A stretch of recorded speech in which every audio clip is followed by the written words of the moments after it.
സാധാരണയായി സ്ത്രീകളിൽ ഉണ്ടാകുന്ന വെള്ളപ്പോക്ക് എപ്പോഴാണ് അസാധാരണമായ അവസ്ഥയായ ലൂക്കോറിയ അഥവാ അണുബാധ മൂലമുള്ള അസുഖമായി മാറുന്നത് എന്നാണ് പറയാൻ പോകുന്നത്. സാധാരണയുള്ള വെള്ളപ്പോക്ക് നിറമില്ലാത്തതോ അല്ലെങ്കിൽ നേരെ വെളുത്ത നിറമുള്ളതോ ആകാം. ദുർഗന്ധം തീരെ ഉണ്ടാകില്ല. മാത്രമല്ല നീറ്റലോ പുകച്ചിലോ വേദനയോ ഉണ്ടാകില്ല.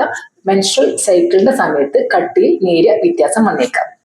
പക്ഷെ ഈ നോർമൽ വെള്ളപ്പോക്ക് ലൂക്കോറിയായി മാറുന്ന സമയത്ത് ഇതിന്റെ നിറത്തിൽ വ്യത്യാസം വരാം. അത് ചാരനിറമാകാം, തവിട്ട് നിറമോ രക്തം കലർന്നതോ മഞ്ഞയോ പച്ചയോ ആകാം. രണ്ടാമതായി ദുർഗന്ധം ഉണ്ടാകും. ചീഞ്ഞ മത്സ്യത്തിന്റെ മണമോ അല്ലെങ്കിൽ കടുത്ത ദുർഗന്ധമോ ഇതിൽ നിന്ന് ഉണ്ടാകാം. മൂന്നാമത് ഈ ഡിസ്ചാർജിന്റെ തിക്നെസ് ആണ്, അതായത് ഇതിന്റെ കട്ടി കൂടിയതാകാം. അതായത് തൈര് പോലെ കേടിലേക്ക് അല്ലെങ്കിൽ നുരഞ്ഞ് പതഞ്ഞ് ഉണ്ടാകുന്ന അവസ്ഥ, ഫോമിയിലേക്ക്. മാത്രമല്ല സാധാരണ കണ്ടുവരുന്നതിനേക്കാളും കട്ടി അധികമായിരിക്കും.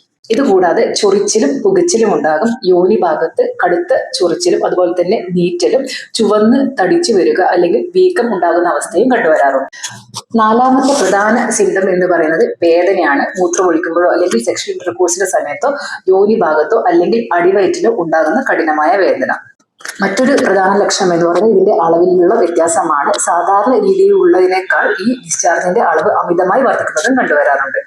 ഈ പറഞ്ഞ ലക്ഷണങ്ങൾ നിങ്ങൾക്ക് ആർക്കെങ്കിലും ഉണ്ടെങ്കിൽ സ്വയം ചികിത്സ അരുത്, മറിച്ച് ഒരു വിദഗ്ധ ഡോക്ടറിനെ കണ്ട് ചികിത്സ തേടേണ്ടതുണ്ട്. ഇതുപോലുള്ള മെഡിക്കൽ ഇൻഫർമേഷൻസുമായി അടുത്ത വീഡിയോയിൽ കാണാം. Thank you.